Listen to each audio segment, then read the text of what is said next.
છો બધાય? તો તમે જોઈ રહ્યા છો મારો વ્લોગ. તો આ છે એક ગામડું, કરિયાણા ગામ છે, બાબરા તાલુકો, જિલ્લો અમરેલી. એમાં કરિયાણા ગામ છે અને ત્યાં એક મસ્ત ધાર છે. ત્યાં અમે આવ્યા છીએ. અમે સાંભળ્યું હતું કે કરિયાણા ગામની અંદર મસ્ત એક ઝાલરિયો પથ્થર છે, એટલા માટે અમે સાઈન જોવા આવ્યા હતા સ્પેશિયલી. તો હાલો તમને હું એ ઝાલરિયો પથ્થર બતાવીશ અને એ ઝાલર ઘોડે વાગે છે. ચાલો આપણે જોઈએ.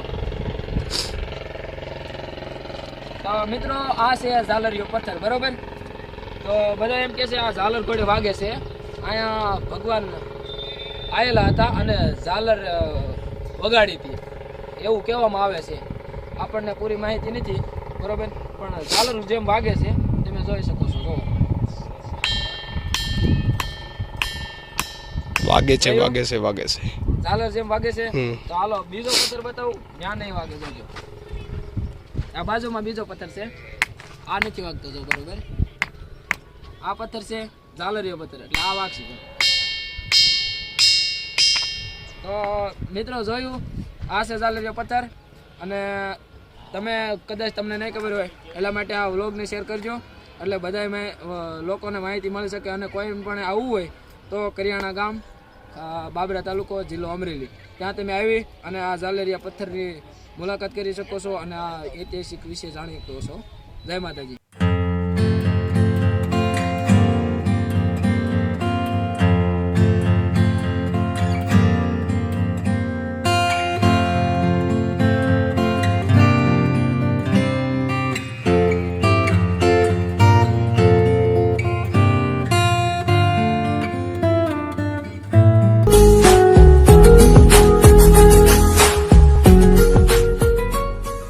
મિત્રો તમે જોઈ શકો છો, બધા લોકો અહીંયા મુલાકાતે આવે છે ઝાલરિયા પથ્થરની અને જોતા હોય છે.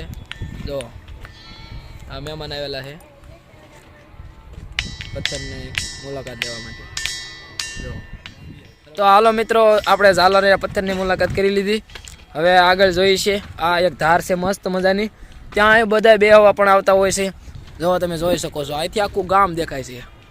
જો આ છે ગામડું, ત્યાંથી બધું દેખાય છે.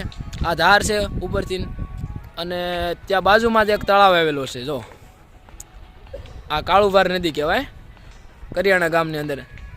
તો બરોબર, તમે જોઈ શકો છો. જો આ નદી છે, મસ્ત વાતાવરણ. અંધારું થાય એટલે જો કે દી આત્મો કહેવાય. દી આત્મે ત્યારે સંધ્યા ટાણું થાય ત્યારે મસ્ત વાતાવરણ અહીં બને છે. ફોટા પાડવાનું એક જોરદાર લોકેશન બને અને તમે જોઈ શકો છો, બરાબર. જો આ છે કરિયાણા ગામ આખું. જો ધારની બાજુમાં આવેલું છે કરિયાણા ગામ, અને એ ધારની અંદર આ ઝાલરિયો પથ્થર આવેલો છે. તો તમે જોઈ શકો છો. જય માતાજી. તો આ વ્લોગ તમને ગમ્યો હોય તો લાઈક કરી દેજો અને શેર કરી દેજો. જય માતાજી.